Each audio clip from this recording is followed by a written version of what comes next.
प्यारे छात्र छात्राओं, हम विभक्ति प्रकरण पढ़ रहे हैं और पुनः पंचमी विभक्ति के शेष भाग पर हम आते हैं।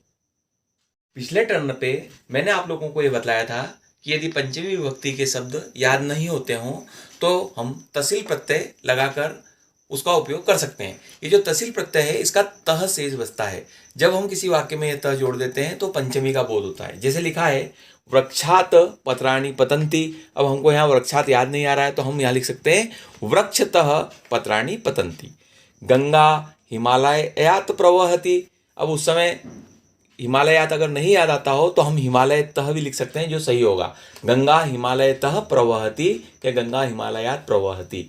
गृहिणी नद्याः जलम आनयति। तो बेटा क्या हो जाएगा? गृहिणी नदी तह जलम आनयति। यह भी सही होगा, जो लिखा है वो तो सही है ही।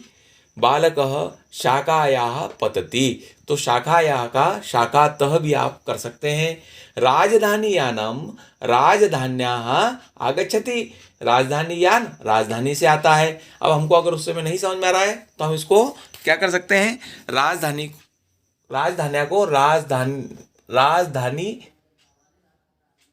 तह करके भी अपनी भाव अभिव्यक्ति दे सकते हैं। तो राजधानीयानाम राजधानीतः आगच्छति। धनिकः नगर्याः आगच्छति। तो नगरीतः भी कर सकते हैं नगर्या को। और जन्मभूमि स्वर्गात गरीयसी। जन्मभूमि स्वर्गतः गरीयसी भी अगर हम करेंगे तो यह वाक्य रचना सही होगी और हम पंचमी विभक्ति पर अपना इस प्रकार से भी अधिकार कर सकते हैं। आइए आगे। प्यारे बच्चों, पंचमी में वृक्ष वृक्षात हो जाता है, हिमालय हिमालयात हो जाता है, जलम जलात हो जाता है, पत्रम पत्रात हो जाता है, नदी नद्या हो जाता है, देवी देव्या हो जाता है, लता लताया हो जाता है और शाखा शाखाया हो जाता है। ये मैंने क्यों बताया? क्योंकि ये पुल्लिंग है, ये नपुंसक लिंग है और ये स्त्रीलिंग में ई की मात्रा भी आ गई और आ की मात्रा भी आ गई और इन्हीं सबसे हमारी दिनचर्या चलती है और यही शब्द पंचमी विभक्ति में अक्सर आते रहते हैं। आइए, मैंने यहाँ कुछ और वाक्य लिखे हैं बेटे। ग्रामात बहि विद्यालयः अस्ति। नगरात बहि मंदिरम अस्ति। यहाँ भी बहि आया, यहाँ भी बहि आया। हिमालयात आरभ्य कन्याकुमारी यावत भारत देश। फिर देखें, हिमालयात आरभ्य कन्याकुमारी यावत भारत देश। सोमवासरः आरभ्य कक्षा भविष्यति। यहाँ बही आया है, यहाँ आरभ्य आरभ्य आया है। फिर लिखा है भोजनात् पूर्वम शांति मंत्रम वदामः। रविवासरात पूर्वम शनिवासरः। फिर यहाँ पूर्वम पूर्वम आ गया है। और भोजनात् परम जलम न पिबत। मंगलवासरात परम बुधवासरः अस्ति। तो बही आरभ्य पूर्वम और परम के योग में हमेशा पंचमी विभक्ति आती है। यह बात आप हमेशा ध्यान रखेंगे। ग्रामात बही विद्यालय अस्ति, यानी गांव के बाहर विद्यालय है। नगरात बही मंदिरम अस्ति, यानी नगर के बाहर विद्यालय है। हिमालयात आरभ्य कन्याकुमारी यावत भारत देश। हिमालय से प्रारंभ होकर कन्याकुमारी तक भारत देश है।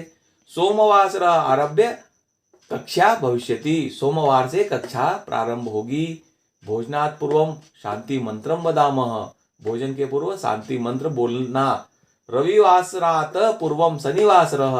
रविवार के पूर्व शनिवार आता है। भोजनात् परम जलम न पिबत।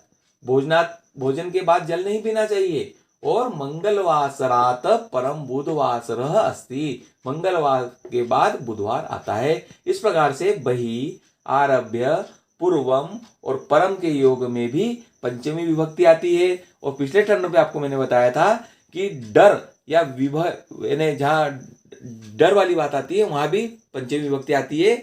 जैसे सह चोरात विभेति, वह चोर से डरता है।